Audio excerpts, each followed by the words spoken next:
ED की जल जीवन मिशन घोटाले में 20 ठिकानों पर छापेमारी, मंत्री मिथिलेश ठाकुर के ठिकानों पर कार्रवाई। झारखंड में सोमवार को ईडी ने जल जीवन मिशन में कथित घोटाले के संबंध में 20 से ज्यादा ठिकानों पर छापेमारी की। मंत्री मिथिलेश ठाकुर के करीबियों आईएएस मनीष रंजन और विभागीय इंजीनियरों के ठिकानों पर कार्रवाई की गई। विभाग के कुछ इंजीनियरों के ठिकानों पर भी छापेमारी की जा रही है। यह छापेमारी रांची और चाईबासा समेत कई जगहों पर हो रही है। मिथिलेश ठाकुर राज्य के पेयजल स्वच्छता मंत्री हैं। गढ़वा में मूर्ति विसर्जन के दौरान दो समुदायों में हिंसा। गढ़वा में विजयदशमी के दिन मूर्ति विसर्जन के दौरान दो समुदायों के बीच हिंसा भड़क उठी। एक रास्ते से मूर्ति ले जाने का विरोध किया गया। दो समुदायों के लोग आमने सामने आ गए, पथराव भी हुआ। इनमें 4 लोग घायल हुए, जिनमें 2 की हालत गंभीर है। मैया सम्मान राशि दिसंबर से 2500 रूपए देने की तैयारी। झारखंड सरकार जल्द ही मुख्यमंत्री मैया सम्मान योजना के तहत महिलाओं को मिलने वाली राशि बढ़ाने जा रही है। अब हर महिला को 2500 रूपए प्रति माह दिए जाएंगे, जो पहले 1000 रूपए थी। यह बढ़ोतरी नवंबर में छठ पर्व के बाद दिसंबर से लागू होगी। इससे 53 लाख से अधिक महिलाओं को सालाना 30,000 रूपए मिलेंगे। मुख्यमंत्री हेमंत सोरेन की अध्यक्षता में होने वाली कैबिनेट बैठक में इस प्रस्ताव पर मुहर लगाने की संभावना है। झारखंड में आज हो सकती है विधानसभा चुनाव की घोषणा। झारखंड और महाराष्ट्र विधानसभा चुनाव की घोषणा सोमवार को हो सकती है। दोनों राज्यों में 1 या 2 चरणों में चुनाव हो सकते हैं और 15 नवंबर के बाद मतदान शुरू हो सकता है। 22 नवंबर तक मतगणना पूरी हो सकती है। चुनाव से पहले एकनाथ शिंदे सरकार का मास्टर स्ट्रोक, मुंबई एंट्री पर टोल टैक्स खत्म। महाराष्ट्र की एकनाथ शिंदे सरकार ने चुनाव से पहले बड़ा फैसला लेते हुए मुंबई में एंट्री पर लगने वाले टोल टैक्स खत्म कर दिए हैं। मुंबई में एंट्री के लिए कुल 5 रास्ते हैं जिन पर टोल टैक्स लगता है। इन पर आज रात 12 बजे से कोई टोल नहीं लगेगा। यह फैसला छोटे वाहनों यानी बाइक, कार आदि के लिए है। कमर्शियल वाहनों पर पहले की तरह टैक्स लगता रहेगा। उत्तर प्रदेश में 10 विधानसभा सीटों पर चुनाव की तैयारी। उत्तर प्रदेश में 10 विधानसभा सीटों पर उपचुनाव होने वाले हैं और भाजपा ने इसके लिए पूरी तैयारी कर ली है। खुद सीएम योगी आदित्यनाथ गाजियाबाद से अयोध्या तक जमकर रैलियां कर रहे हैं। भाजपा की कोशिश है कि 2024 में मिली हार के बाद बिगड़े माहौल को इन चुनावों के सुधार लिया जाए। कांग्रेस की हरियाणा हार पर चढ़ूनी का कटाक्ष, हुड्डा को कहा बुद्धिहीन।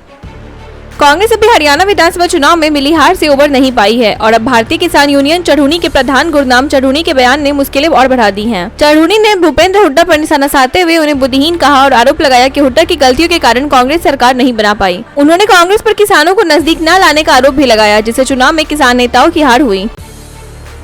जल निगम चीफ इंजीनियर का प्रमोशन अटका, स्पष्टीकरण मांगा गया। बलिया में पेयजल परियोजनाओं में वित्तीय अनियमितताओं के आरोपी जल निगम के चीफ इंजीनियर विश्वेश्वर प्रसाद का प्रमोशन रुक गया है। अधीक्षण अभियंता पवन कुमार यादव से भी स्पष्टीकरण मांगा गया, जिन्होंने जांच की जानकारी छिपाकर प्रमोशन की संतुष्टि की थी।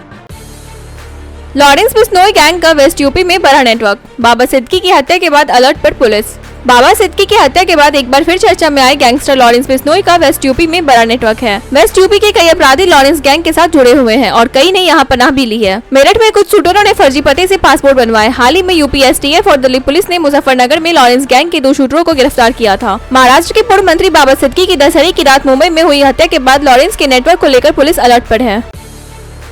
सपा ने महिला वोटरों को साधने के लिए 3 महिलाओं को दिया टिकट।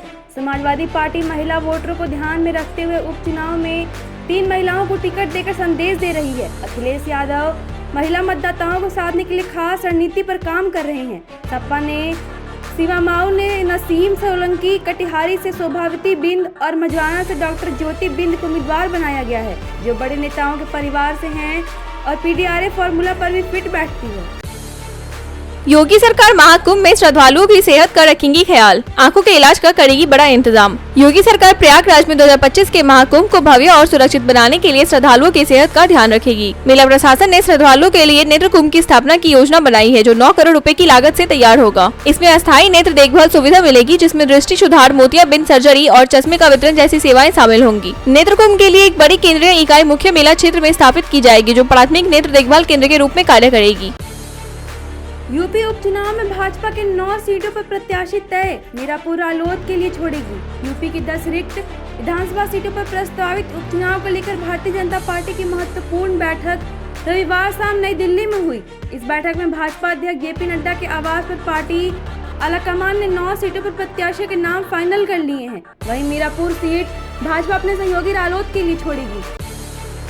दिल्ली पुलिस के एक्शन में 1300 केजी से अधिक अवैध पटाखे जब्त। दिल्ली में पटाखों पर प्रतिबंध के बावजूद दिल्ली पुलिस ने 2 स्थानों पर छापेमारी करके 1300 किलोग्राम से अधिक अवैध पटाखे जब्त किए हैं। इस कार्रवाई में 3 आरोपियों को गिरफ्तार किया गया है। पुलिस क्राइम ब्रांच ने विभिन्न इलाकों में अवैध पटाखों के कारोबार का भंडाफोड़ करते हुए 1323 किलोग्राम प्रतिबंधित पटाखे जब्त किए। इस मामले में विस्फोटक अधिनियम 1884 के तहत केस दर्ज किया गया है।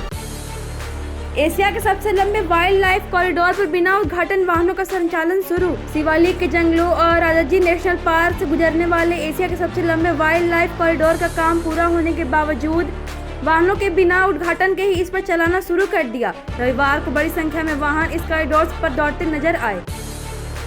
सीएम धामी का ऐलान, प्रवासियों को वापस लाने के लिए उत्तराखंड सरकार चलाएगी अभियान। उत्तराखंड सरकार आओ अपने गांव वापस आओ अभियान शुरू करने जा रही है, जिसका उद्देश्य बाहर गए प्रवासियों को अपने निवास स्थान पर वापस बुलाना और प्रदेश के विकास में मदद करना है। मुख्यमंत्री पुष्कर सिंह धामी ने इसकी घोषणा दशहरा महोत्सव के दौरान की। यह अभियान राज्य स्थापना दिवस 9 नवंबर से 2 दिन पहले शुरू होगा। सीएम ने कहा कि यह सम्मेलन प्रवासी उत्तराखंडियों को राज्य में लौटने के लिए प्रेरित करेगा। साथ ही राज्य स्थापना दिवस पर उत्तराखंड यूसीसी लागू करने वाला पहला राज्य बनेगा। हिंसा के बाद पहली बार दिल्ली में मिलेंगे कुकी मैतेई विधायक। मणिपुर में इम्फाल घाटी में रहने वाले मैतेई और आसपास की पहाड़ियों में रहने वाले कुकी जो आदिवासी समुदाय के बीच शुरू हुई हिंसा पूरे राज्य में फैल गई थी। अधिकारियों ने बताया कि पहली बार मणिपुर के मैतेई और कुकी समुदाय के विधायक मंगलवार को नई दिल्ली में शांति वार्ता के लिए मिलेंगे। शूटर के साथ दाऊद इब्राहिम के नक्शे कदम पर लॉरेंस बिश्नोई। एनसीपी नेता बाबा सिद्दीकी की हत्या की जिम्मेदारी लॉरेंस बिश्नोई गैंग ने ली है। राष्ट्रीय जांच एजेंसी के मुताबिक इस गैंग पास 700 शूटर हैं। एनआईए ने 16 गैंगस्टर के खिलाफ यूएपीए के तहत चार्जशीट दाखिल की है, जिसमें लॉरेंस बिश्नोई और गोल्डी बराड़ शामिल हैं। यह गैंग दाऊद इब्राहिम के नक्शे कदम पर चल रहा है। देवी मुथिलम्मा के मंदिर में तोड़ी गई मूर्ति, स्थानीय लोगों ने आरोपी को पकड़ा। तेलंगाना के हैदराबाद में मुथिलम्मा मंदिर की मूर्ति से तोड़फोड़ की घटना सामने आई है। बताया जा रहा है कि आरोपी को स्थानीय लोगों ने पकड़ लिया और पुलिस के हवाले कर दिया। एक अधिकारी ने बताया कि राजधानी में पासपोर्ट कार्यालय के पास कुरमागडा में यह वारदात हुई है। सिद्दीकी के कत्ल पर महायुति में बवाल। महाराष्ट्र के उप मुख्यमंत्री देवेंद्र पर उठाए सवाल। एनसीपी नेता बाबा सिद्दीकी की मौत महायुति में खटास पैदा कर रही है। सिद्दीकी की मौत को लेकर उप मुख्यमंत्री पर सवाल उठा रहे हैं। खास बात है कि महाराष्ट्र सरकार में फडणवीस ही गृह मंत्रालय संभालते हैं। एनसीपी के प्रवक्ता एमएलसी अमोल मितकारी ने कहा दिया है कि यह हत्या उनकी पार्टी के लिए बड़ा झटका है। उन्होंने कहा हत्या मुंबई में भयंकर सुरक्षा स्थिति को दिखा रही है। उन्होंने कहा अगर मुंबई पुलिस ने बाबा सिद्दीकी की जान पर बने खतरे को गंभीरता से लिया होता तो यह हत्या नहीं होती। हरियाणा चुनाव में कांग्रेस की हार, कुमारी सैलजा बोली दिल टूट गया। हरियाणा विधानसभा चुनाव के नतीजों ने कांग्रेस को निराश कर दिया है, जबकि पार्टी को उम्मीद थी कि वह सरकार बना सकेंगी। पार्टी की अहम नेता सिरसा सांसद कुमारी सैलजा ने कहा कि इस हार सबका दिल टूट गया है। उन्होंने कहा कि हार के बाद पार्टी कार्यकर्ता बेहद निराश हैं। विधानसभा चुनाव में भव्य बिश्नोई की हार के बाद कुलदीप बिश्नोई की राज्यसभा पर नजर। हरियाणा विधानसभा चुनाव में आदमपुर सीट पर भव्य बिश्नोई की हार के बाद कुलदीप बिश्नोई राज्यसभा सीट पर नजर गड़ाए हैं। रिपोर्ट्स के मुताबिक वे दिल्ली में लॉबिंग में जुट गए हैं। राज्यसभा सांसद कृष्ण लाल पवार के विधायक बनने के बाद सदन में एक सीट खाली हो गई है।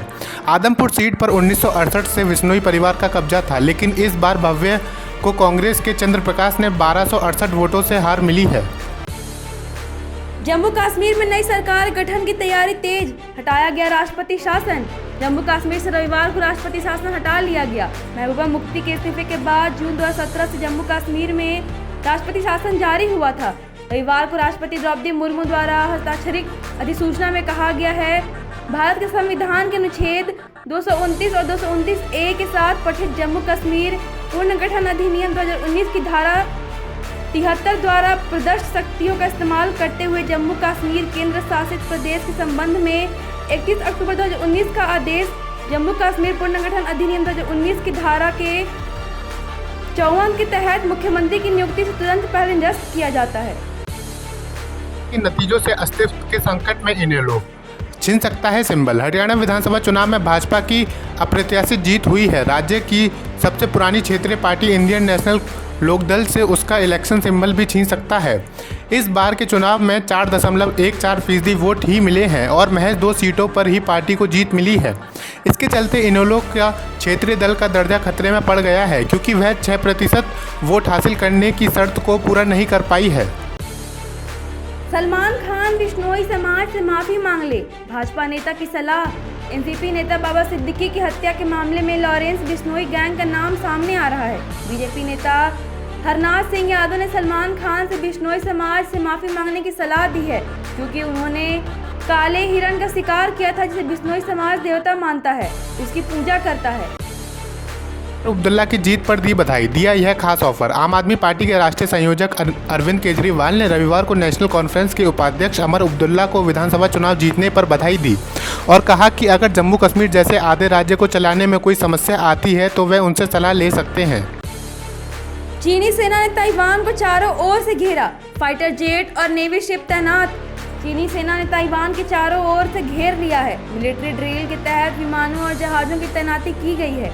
बीजिंग की ओर साफ तौर पर कहा गया कि इस अभ्यास का मकसद अगलवाई ताकतों को कड़ी चेतावनी देना है। इजराइल के आर्मी बेस पर दागे ड्रोन, 4 सैनिक की मौत। हिजबुल्लाह ने इजराइल के आर्मी बेस पर ड्रोन हमले किए हैं, जिसमें 4 सैनिक की मौत हो गई और 60 से अधिक घायल हुए। यह हमला अमीना शहर में स्थित सैन्य अड्डे पर हुआ। हिजबुल्लाह ने इस हमले की जिम्मेदारी ली है। इजराइल की सरकार ने कड़ी प्रतिक्रिया व्यक्त की है और जवाबी कार्रवाई की बात कही है। छील कर या बिना छिले, जानिए क्या है कीवी को खाने का सही तरीका। ऐसे खाएंगे तो मिलेगा दोगुना फायदा। कीवी फल स्वादिष्ट होने के साथ साथ सेहत के लिए भी बहुत फायदेमंद है। इसे स्मूदी, आइसक्रीम, केक और सलाद में उपयोग किया जा सकता है। हालांकि एक आम सवाल यह है कि कीवी के छिलके के साथ खाना चाहिए या बिना छिलके के। कीवी को छिलके सहित खाना फायदेमंद है। इसका छिलका पोषक तत्वों से भरपूर होता है, इसलिए कोशिश करें कि इसे ना छीलें। छिलके को हटाने के लिए एक फाइन चाकू का उपयोग करें ताकि हेयर पार्ट निकल जाए और फिर इसे स्लाइस में काट कर खाएं। फाइनल की उम्मीद पाकिस्तान न्यूजीलैंड मैच पर टिकी। चैंपियन ऑस्ट्रेलिया के हाथों लीग स्टेज का आखिरी मुकाबला हारने के बाद भारत की सेमीफाइनल में पहुंचने की उम्मीदों को तगड़ा झटका लगा है। भारत को सेमीफाइनल का टिकट मिलेगा या नहीं, इसके लिए आज पाकिस्तान वर्सेस न्यूजीलैंड मैच के नतीजों का इंतजार करना होगा। अगर आज न्यूजीलैंड पाकिस्तान को हराता है तो भारत टूर्नामेंट से बाहर हो जाएगा। वहीं पाकिस्तान बड़ा उलटफेर कर कीवी टीम को चित करने में कामयाब रहता है तो भारत सेमीफाइनल में पहुँच सकता है। एल्विस यादव ने नताशा स्टेनकोविक के साथ रोमांटिक रील पर ट्रोल को दिया करारा जवाब। बिग बॉस OTT 2 के विनर एल्विस यादव ने भारतीय क्रिकेटर हार्दिक पांड्या की एक्स वाइफ नताशा स्टेनकोविक के साथ इंस्टाग्राम पर रोमांटिक रील शेयर की थी। एल्विस ने यह रील उस दिन पोस्ट की जिस दिन हार्दिक पांड्या का जन्मदिन था। सोशल मीडिया यूजर्स दोनों को जमकर ट्रोल कर रहे हैं। एल्विस ने ट्रोल्स को करारा जवाब देते हुए कहा कि इससे उन्हें फ्री में PR मिल रहा है। एल्विस का कहना है कि यह रील एक म्यूजिक वीडियो के लिए प्रोमो शूट था।